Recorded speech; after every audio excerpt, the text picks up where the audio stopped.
Olá, eu sou o professor Eduardo Barreri e vou realizar aqui alguns comentários sobre o material disponibilizado na plataforma sobre memória cache. Só relembrando um pouco o nosso esquema, né? Nós temos inicialmente que relembrar o esquema básico de funcionamento de memória nos computadores, que é aquela famosa pirâmide hierárquica de memória, onde no topo a gente tem a CPU, que para nós simbolicamente a gente representa como os registradores, e do lado contrário a gente tem as memórias de massa, que podemos representar, por exemplo, pelo HD.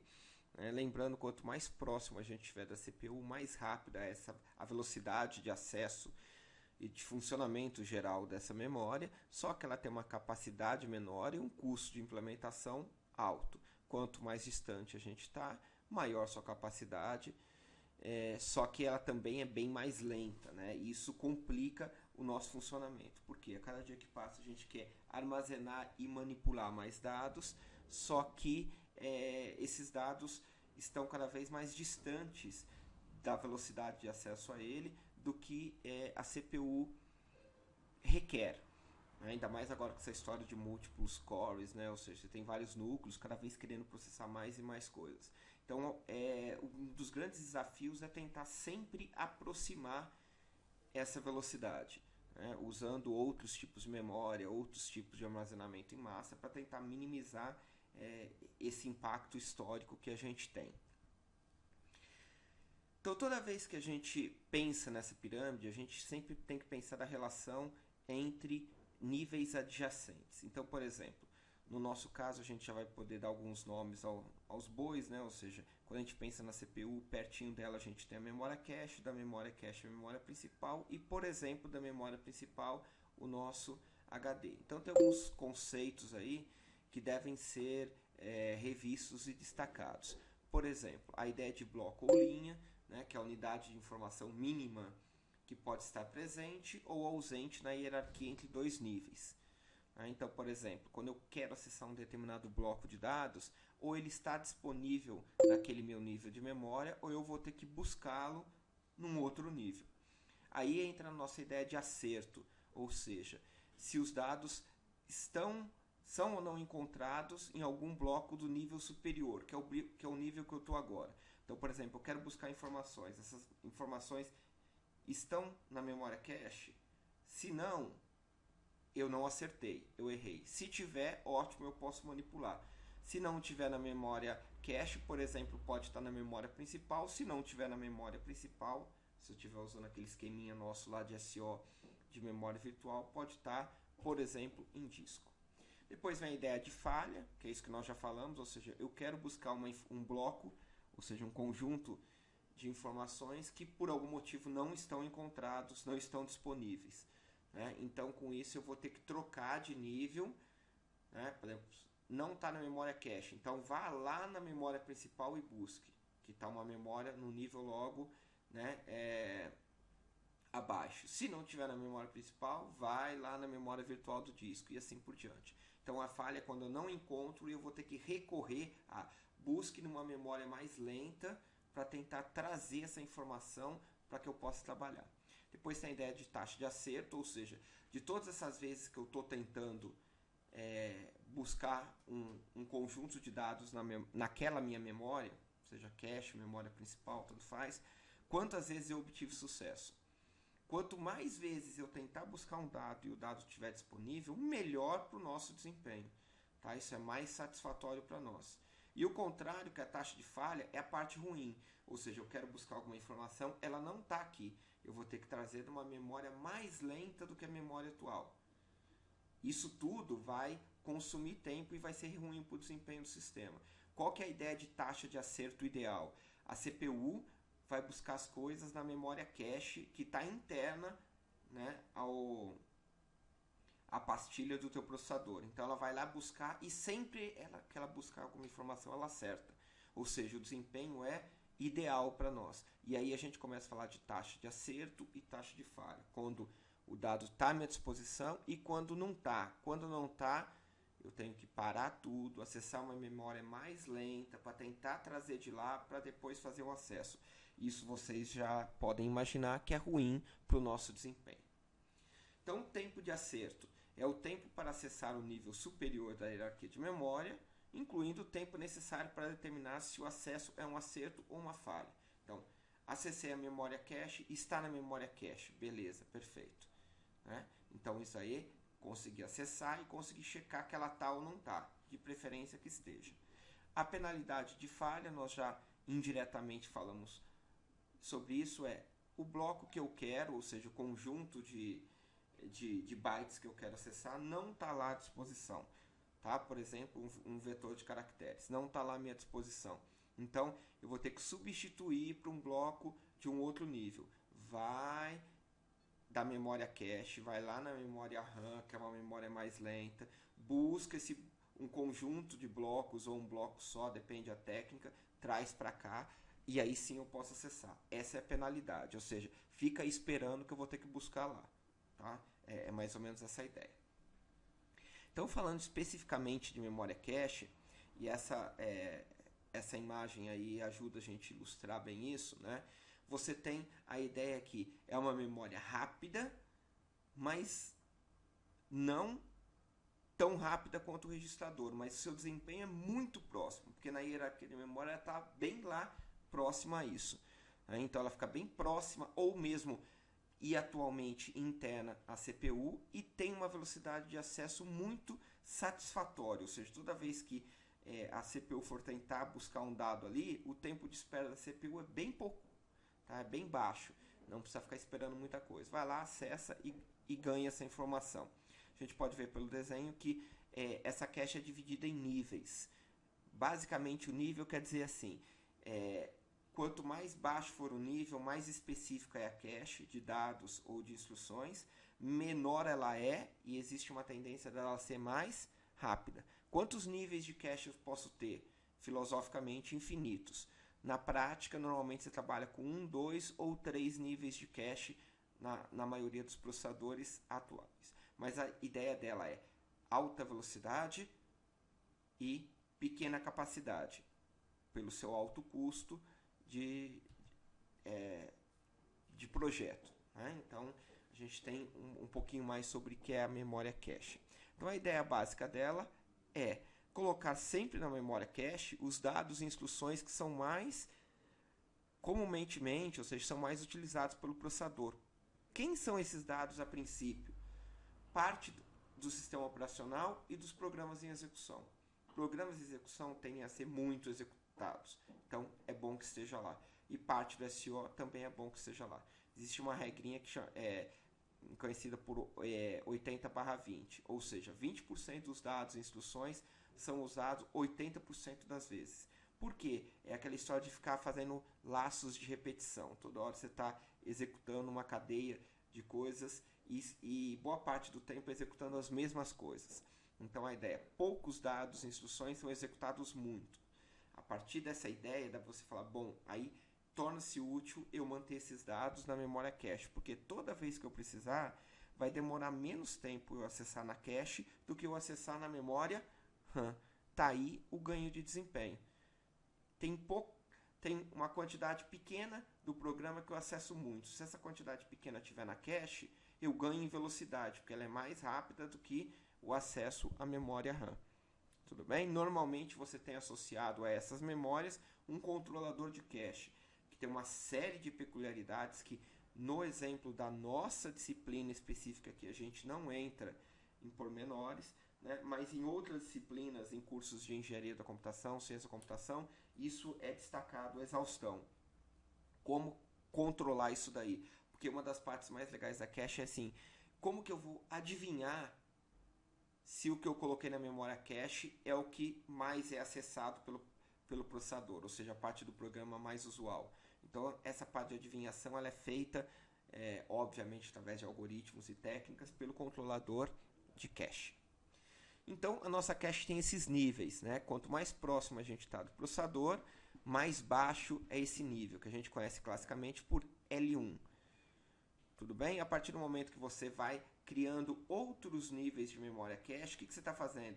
Eu estou criando uma memória, às vezes, da mesma velocidade ou um pouquinho mais lento, normalmente, do que aquela, com uma capacidade um pouquinho maior, tá? Do que aquela cache inicial. Então, entre a memória RAM e os registradores, é comum hoje você colocar 2 ou 3 níveis de cache com capacidades e finalidades diferentes.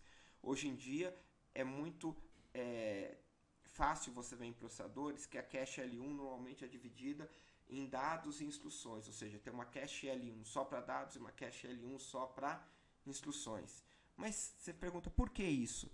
Só imagine o seguinte, instruções eu só leio, dados eu tenho que ler e atualizar. Então, se eu atualizo na memória cache, muitas vezes, e normalmente eu tenho que atualizar na memória RAM. Então, dados é um pouquinho mais complicado de se trabalhar do que instruções. Instruções o processador só consome. Vai lendo, executando, lendo, executando. Dados não. Ele altera dados nas variáveis do programa e essas variáveis também têm que ir para a memória. Então, dá um pouco mais de trabalho para o controlador de cache lidar com isso daí. Tem um esqueminha básico simbólico para nós aí, onde a gente teria uma cache interna à nossa CPU e uma cache externa à CPU, só que visualmente, só para a gente entender, um pouquinho mais próxima do processador e com isso com um desempenho um pouco maior. O que acontece? Esse tipo de cache tem caído em desuso. A tendência é que esses caches passem a ser internos. Tá? Mas é comum na literatura a gente ver história de cache interna e cache externa. O que é cache interna? Está dentro da pastilha do processador. Cache externo está na placa-mãe. Aí a gente tem um esqueminha um pouco mais moderno do que são essas caches, né? Ou seja, vale a gente observar que cada núcleo, cada core dele pode ter a sua cache, tá? Divididas em vários níveis ou não, e essas caches estão disponíveis aí para que aumentar o desempenho desse nosso processador. Então, nos processadores mais modernos é comum você ver cache L1, cache L2 e cache L3 também. Mas qual o grande desafio que a gente tem? A gente usou o termo de bloco anteriormente, né? O que é o bloco? É um conjunto de dados. A grande sacada dele é qual o tamanho do bloco. Ou seja, lembre-se que eu falei, tentei acessar o bloco e não conseguiu. Vou ter que buscar o bloco na outra memória. Dependendo do tamanho do bloco, essa busca se torna complicada. Uma coisa é buscar um bloco que tem 1 byte. Outra coisa é buscar um bloco que tem, sei lá, 1 terabyte de informação. O tempo que eu ia gastar para buscar esse bloco praticamente inviabilizaria o esquema. Então esse gráfico aí demonstra o quê? Toda vez que você tenta acessar uma informação e ela não está lá, quer dizer, eu preciso buscar um novo bloco. Quanto menor for o bloco, maior é a taxa de falha que a gente tem. Porque a tendência é que os blocos possam não estar presentes. Tudo bem? Então, quanto maior é o tamanho desse bloco, maior a chance da gente tentar buscar alguma coisa e essa coisa está lá dentro. Qual o problema? Quando o bloco é grande e não está, eu vou gastar um tempão para buscar um bloco de uma outra memória. Exemplo, não está na cache, eu tenho que buscar na memória RAM. Gasto um tempão para isso. E isso é interessante ver essa relação. Então, esse gráfico demonstra muito bem isso, né? Que conforme você aumenta o tamanho do bloco, a tendência é você diminuir a quantidade de falhas. Ou seja, quero buscar uma instrução do meu programa e ela não está lá. Quero buscar uma variável do meu programa e ela não está lá. Quanto menor o bloco, maior a chance disso ocorrer. Tá? Só que a facilidade dos blocos pequenos, eles são facilmente repostos. Tá? Porque eu gasto pouco tempo para repor. Então, esse equilíbrio depende muito da velocidade dos circuitos envolvidos, né? E é um dos segredos do desempenho dos fabricantes de processadores atuais. Aí a gente começa a aumentar a nossa quantidade de informação, né? Falando o seguinte, a taxa de falhas pode subir posteriormente se o tamanho do bloco se tornar uma fração significativa do tamanho da cache. Ou seja, se eu tenho uma cache que cabe um bloco só, complica a coisa. Se eu tenho uma cache que cabe 2 blocos só, também é ruim. Quanto mais blocos couberem na cache, de repente mais interessante é. É mais ou menos esse raciocínio. Só que se o bloco é muito pequenininho, a chance da informação não estar presente também cresce. Então o número de blocos que pode ser armazenado na cache se tornará pequeno e haverá competição entre esses blocos.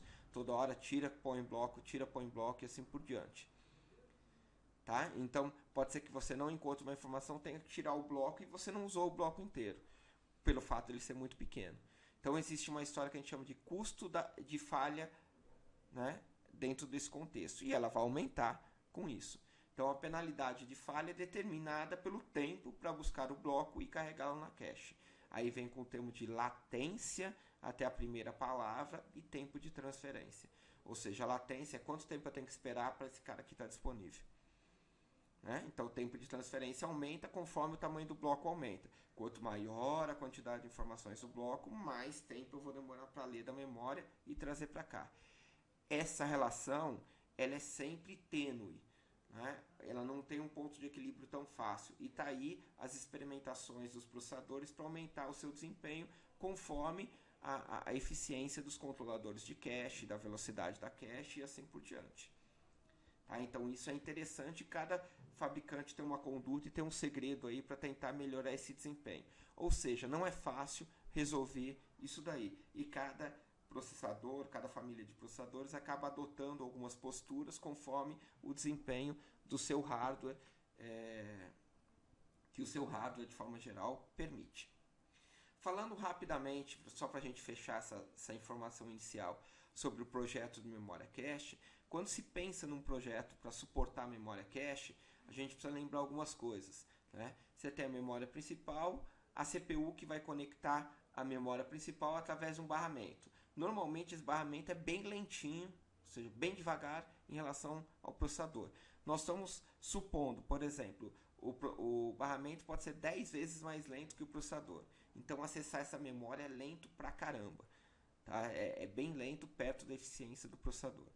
Então, para entender um pouco esse impacto, vamos trabalhar com algumas organizações de memória e alguns valores hipotéticos.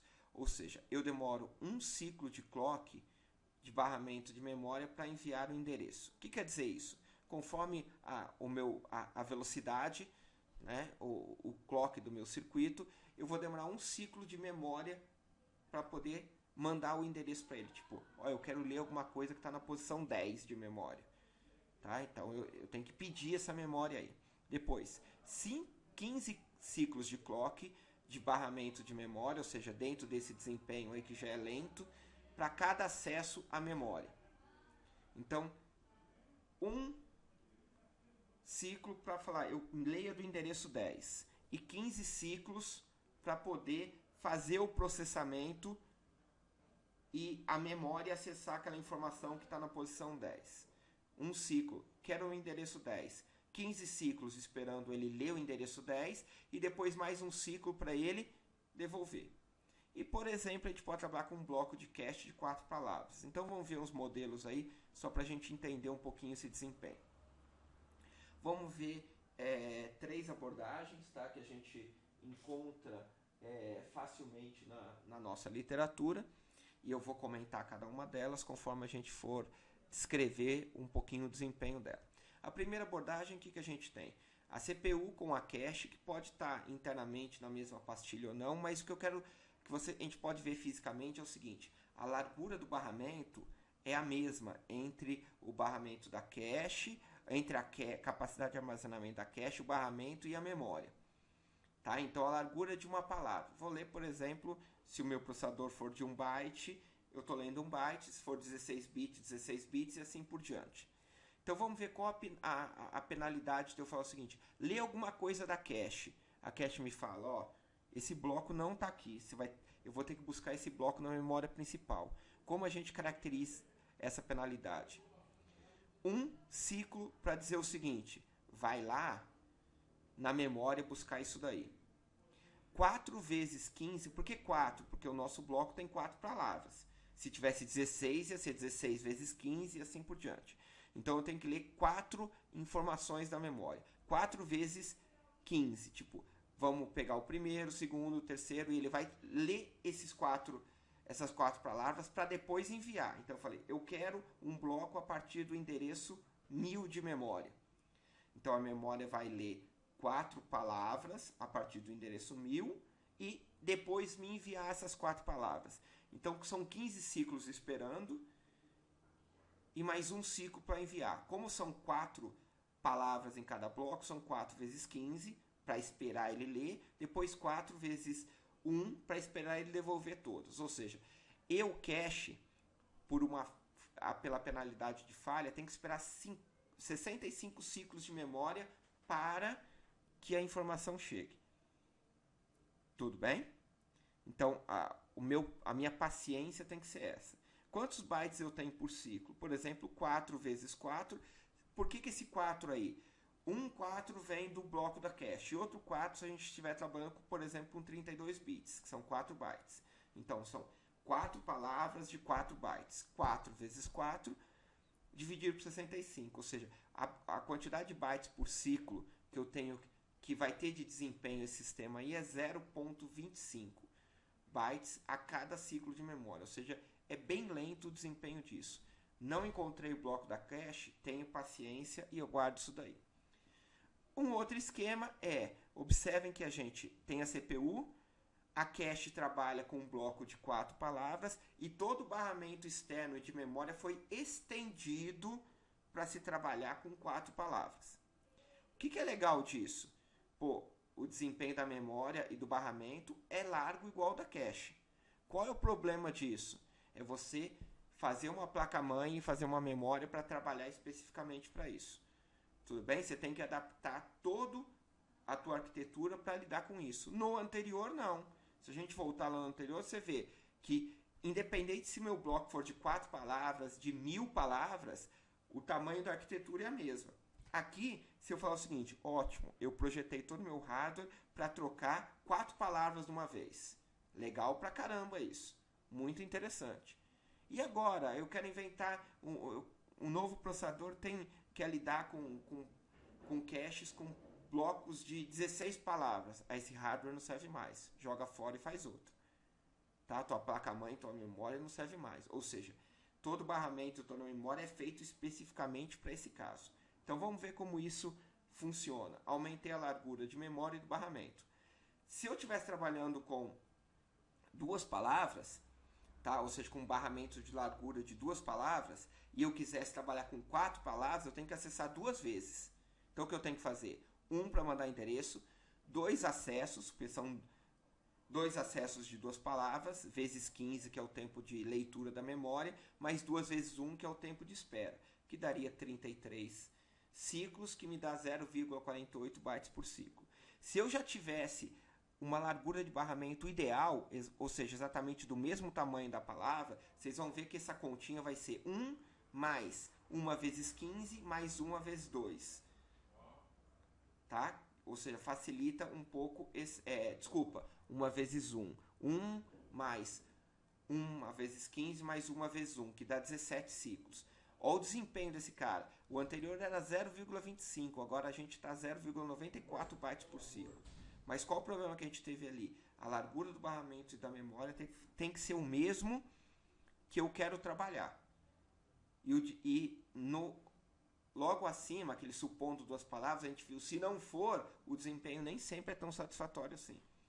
Tá? É óbvio que é melhor que o primeiro, mas não é o ideal. Qual que é o ideal? Que a quantidade de palavras do bloco seja a mesma quantidade que eu tenho de largura de barramentos e de memória. Aí sim eu vou ter um desempenho muito bom.